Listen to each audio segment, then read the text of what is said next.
Hello, and welcome to Season 2 of Your Art Sucks, a podcast that continues the fight against mediocrity in all forms of art. And this is Episode 4, Against Odds, Christy Brown and Ludwig van Beethoven. In this episode, we will hear about how these artists were impacted by their physical impairments and the challenges they faced to create their art. But more importantly, by the end of the episode, we will come to see how the art they deeply yearned to create ended up saving their lives.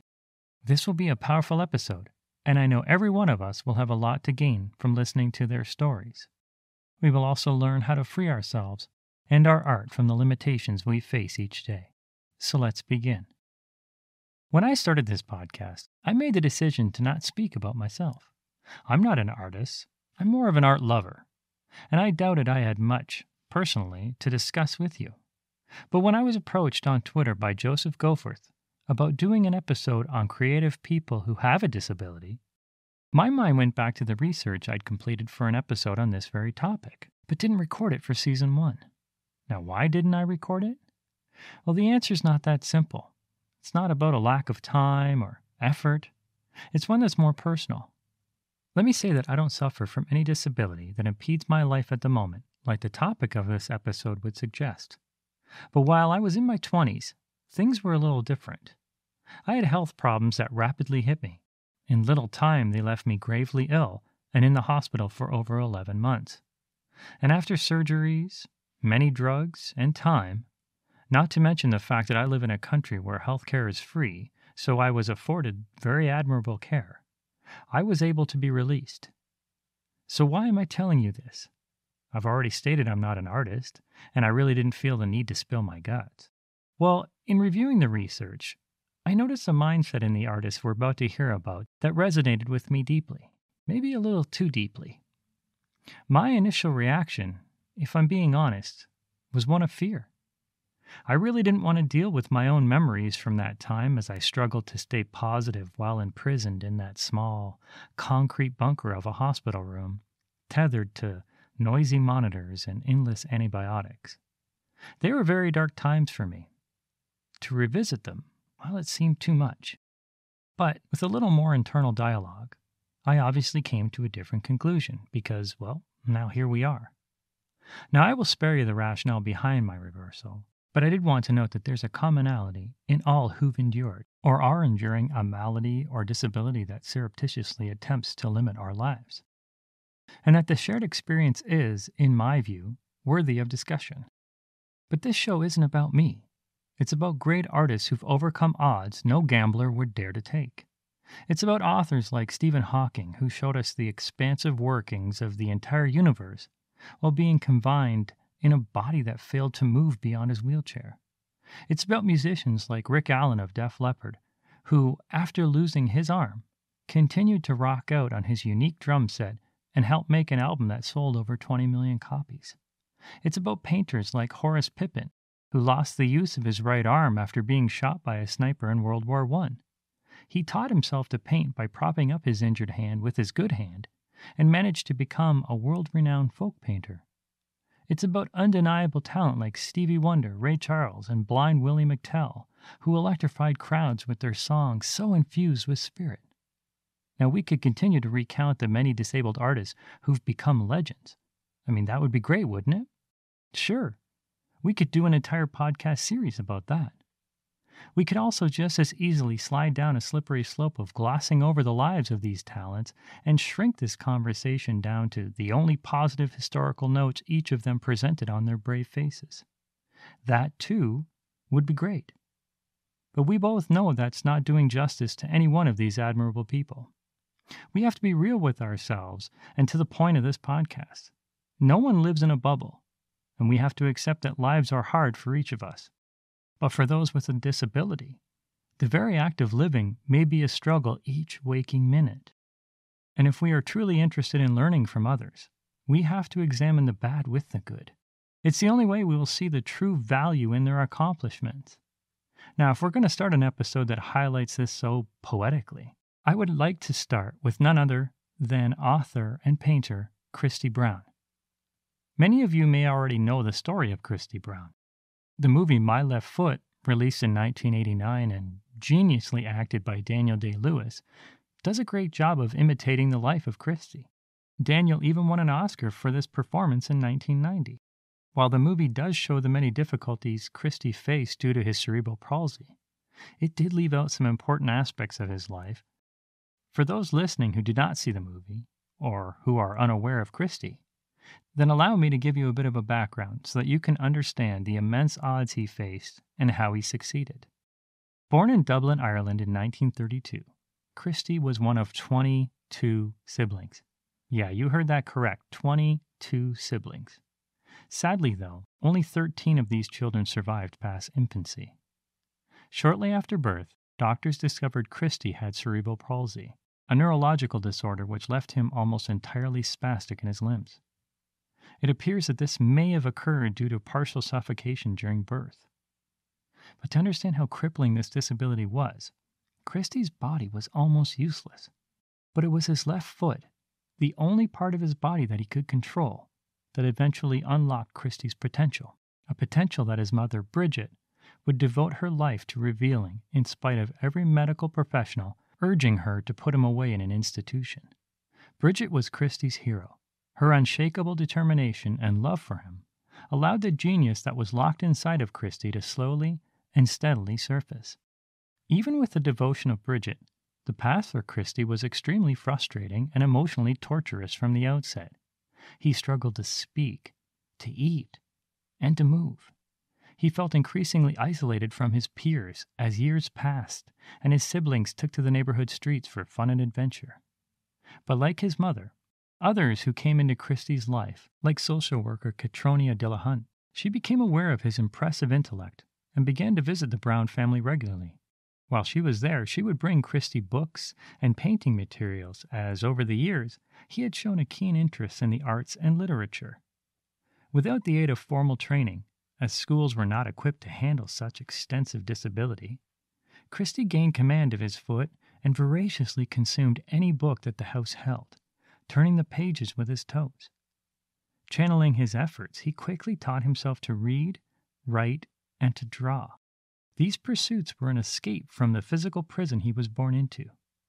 And while you can understand if Christy pursued books that delved into fantasy or science fiction, his focus was to highlight the internal-external conflict he was so acutely aware of.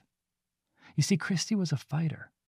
His every minute was a fight, and to shy away or to shut off from this reality was just not in his character. The world would know of his pain and his spirit, and he would use his paintings and poetry and writings to make the world understand. With the help of author Dr. Robert Collis, Christy was able to publish his autobiographical account titled My Left Foot in 1954. When My Left Foot became a literary sensation shortly after, one of the many people who wrote letters to Christy was a married American woman named Beth Moore. Christy and Beth became regular correspondents, and in 1960, Christy holidayed in North America and stayed with Beth at her home in Connecticut. When they met again in 1965, they began an affair. Christy journeyed to Connecticut once more to finish what he believed to be his masterpiece, which he'd been working on for years. He finally did so in 1967 with the help of Beth. She introduced and administered a very strict working regimen, which consisted of mostly denying him of alcohol, to which Christy was fully dependent. The book, titled Down All the Days, was published in 1970 and was inscribed with a dedication to Beth that read, "For Beth, who with such gentle ferocity finally whipped me into finishing this book." During this time, Christy's fame continued to spread internationally, and he became a prominent celebrity. Upon returning to Ireland, he was able to use the proceeds from the sales of his books to design and move into a specially constructed home outside Dublin with his sister's family. Though Christy and Beth had planned to marry and live together at this new home, and though Beth had informed her husband of these plans, it was around this time that Christy began an affair with an Englishwoman named Mary Carr. Now, it would be Mary who would be the focus of the movie starring Daniel Day-Lewis, and here's where the facts were admitted for the sake of a happy ending. Unfortunately, Christy, due to his disability, was solely dependent on others for his survival. This in spite of a will and a drive that would border on confrontational when he didn't get his way. When he was young, his mother dutifully administered to his every need. And when Christy was with Beth, she too was charged with his care, and she took this on without pause or reservation. But it was with Mary where the real impact of his round-the-clock nursing would come to a head. At first, such aid was well within Mary's lifestyle, as Christy was the sole object of her affection. But in time, it would change, and the care of Christy would become a nuisance for Mary. Allegations from Christy's family members would arise, and many who were once so close to Christy found themselves cut off from him. It seems his isolation became more than just mental. Mary had physically removed him as well. With his personal life in turmoil, Christy continued to dedicate himself to writing and painting. With Down All the Days becoming a second international bestseller, translated into 14 languages, and labeled the most important Irish novel since Ulysses by the Irish Times newspaper reviewer Bernard Sher, Christy was at the top of his game. On this artistic high, further works would come in quick succession. In 1971, he wrote Come Softly to My Wake. In 1973, he wrote background music poems of Christy Brown. 74 saw A Shadow on Summer. 76, Wild Grow the Lilies. And in 1978, he wrote Of Snails and Skylarks. Creatively, the 70s were a boon, and the world was well aware of the talents of Christy Brown. He succeeded in revealing his physical limitations and expounded on the role of art as a means to rise above anyone's wildest expectations. Sure, the world at large would have rather seen him, or others like him, wasting away in an institution in 1940, as they lacked the ability or dedication to free the minds of those so physically restrained. But Christy was freed through the love of family. Now, I could point out that it was a failure of love from Mary that led to Christy's premature death in 1981 at the age of 49. But we've come to understand the many struggles Christy's already endured throughout his life to create his art, and I want to leave the focus here, highlighting his indomitable spirit rather than the abuse afflicted upon him. Yes, the hands of others could be wholly cruel to those who rely on them for healing. But what about an individual who suffers from self-abusive behavior? What becomes of disabled people who drive others away in an effort to suffer in silence as they cannot cope with showing an ounce of weakness? To examine this, let's look at the tribulations of composer Ludwig van Beethoven. I'm sure that most of you, if not all of you, are aware of the name of Beethoven, as it's one of the most commonly recalled figures of classical music. His works are also known to many millions of people, whether or not they would attribute the pieces to him if asked. If I were to play his Fifth Symphony, with its thunderous staccato opening, all of you would nod along, as the familiarity of the work became instantly clear. Some of you may also use Beethoven's Moonlight Sonata as your ringtone, without knowing this somber but elevated composition was indeed Ludwig's. Most likely you've also heard Für Elise as a ringtone option as well. The point I'm trying to make here is that we've all some familiarity with the legendary composer, so I will skip the early part of Beethoven's life, as it doesn't speak to the focus of this episode. Where we will pick up his life is when the once mild affliction he endured without much thought had now become a progressive malady that was slowly robbing him of the one sense he so desperately required to create his art, and that was his hearing. In the 31st year of his life, a ringing in his ear called tinnitus surfaced to a degree that Beethoven could no longer appreciate music, and he began to actively avoid conversations with people as he had so much trouble in hearing them. By the time he was 45, his hearing loss was complete. But during those years, Beethoven would suffer with this loss to the point that he would whittle his once busy social life down to a very small circle of family and close friends who would write their conversations with him in books. Fortunately, scholars did come to learn quite a bit about him through these pages that were eventually published after his death. One of these letters later revealed to the world that his hearing problems only left him depressed, isolated from society, and afraid that he was being taken advantage of. He wrote this: "My poor hearing haunted me everywhere like a ghost, and I have avoided all human society.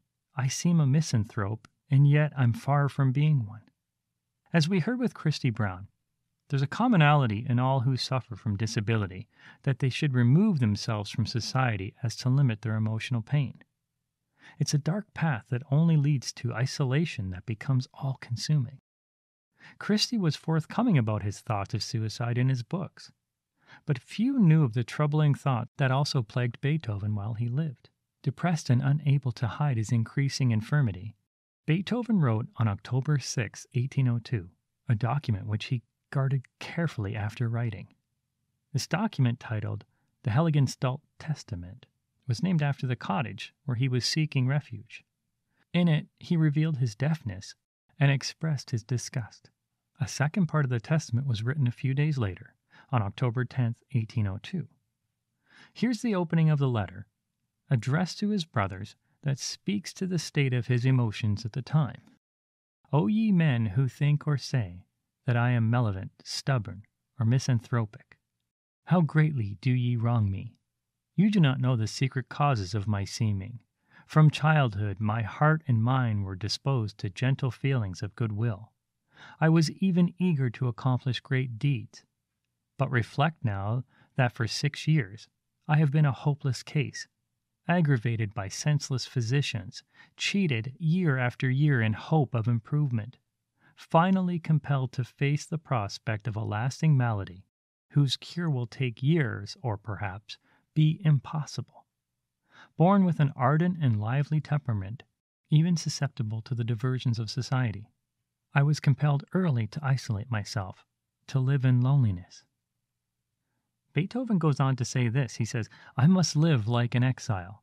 If I approach near to people, a hot terror seizes upon me, a fear that I may be subjected to the danger of letting my condition be observed. Now clearly his condition was so much of a burden to him that he states in this letter that he almost reached his limits, and if such a burden were to continue to be pushed, he would put an end to his life. As depressing as this appears, the letter continues, and it's in this portion of his writings where we read the true nature of Beethoven and the importance of art in his life. He writes, Only art it was that withheld me, and it seemed impossible to me to leave the world until I had produced all that I felt called upon me to produce. And so I endured this wretched existence, truly wretched. An excitable body with a sudden change can throw from the best into the worst state. Patience. It is said that I must now choose for my guide, and I have done so. I hope my determination will remain firm to endure. Now we see the pull of art and its effect on Beethoven.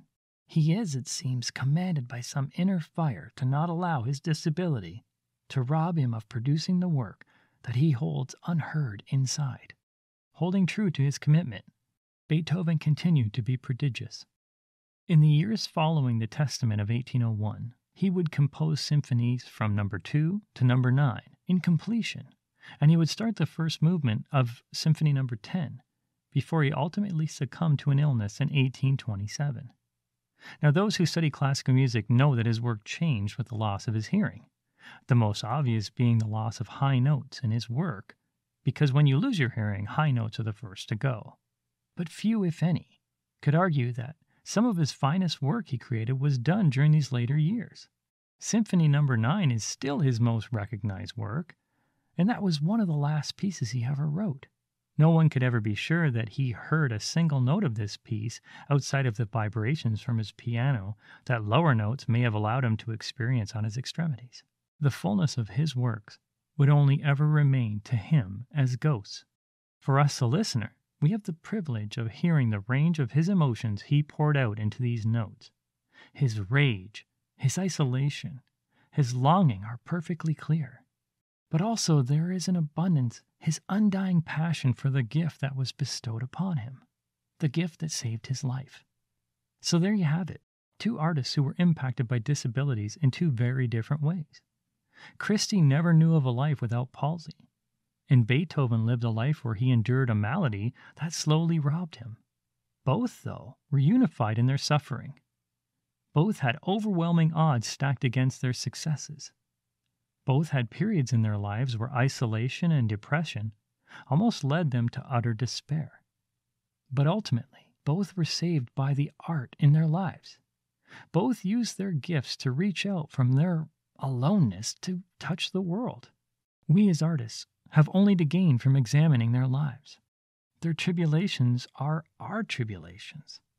Their triumphs are our triumphs. They endure, and their work endures against the efforts of time to remove their lives from knowledge, because we need heroes to remind us to rally against the odds. Now, it's not a revelation to state that some artists truly suffer to produce their art. I'm sure it's not a stretch for me to say that you've also endured some hardships in your life. We all know that life presents obstacles in many forms for all of us, and all of us have to overcome even in the worst of times. For the most part, these are normally minor upheavals in our lives that only serve to strengthen our resolve when we view them retrospectively. But for those of you with real challenges, mental or physical, to whom this episode speaks of, you are keenly aware of the real test of courage you have to create your art. You know firsthand how truly exhausting it can be to try and share your voice with the world when the very vessel you occupy works against you. For you, the battle at times may seem insurmountable. But like the artist showcased in this episode, we all know that the command to create is one that has been gifted to you because of who you are at your core. I can say that with supreme confidence that the challenges you are experiencing or have experienced have been presented to you because of what's inside you. There is nothing in your life, despite the odds, that you cannot overcome. Regardless of your belief in a higher power, you must know that without question, life is actively working to bring out the strengths contained inside of you. Sometimes these forces come in the shape of a loss of hearing, or sometimes they come in an extreme form of paralysis, or sometimes they come in the form of feelings that are so intense that you feel like you can't endure. But you do endure. You do overcome. You channel your time and energy to produce and honor that gift, which in turn enlightens the world at large. To turn away from this responsibility that's been handed to you is to move away from your purpose. Christy didn't turn away. Ludwig didn't turn away. Yeah, they spoke of it in their times of despair, but there was no chance that they would have allowed their creative lights to be exhausted before their time. Let me end this by reading a beautiful quote by American writer Arthur Golden. He says this: "Adversity is like a strong wind. It tears away from us all but the things that cannot be torn, so that we see ourselves as we really are." To me, that's just a gorgeous quote, and it really summarizes what I'm saying. The things that we are being challenged by are the things that we have to overcome to strip away those parts of ourselves that are no longer needed. These challenges and these adversities, they're what's put in front of you to push you in the direction you need to go. You have to honor them. You can't shy away from them. They're there to make sure that you reach your goal. And we know that your way through this suffering is through your art. So use it. Okay, that wraps up this episode, and I really hope you gained something from it.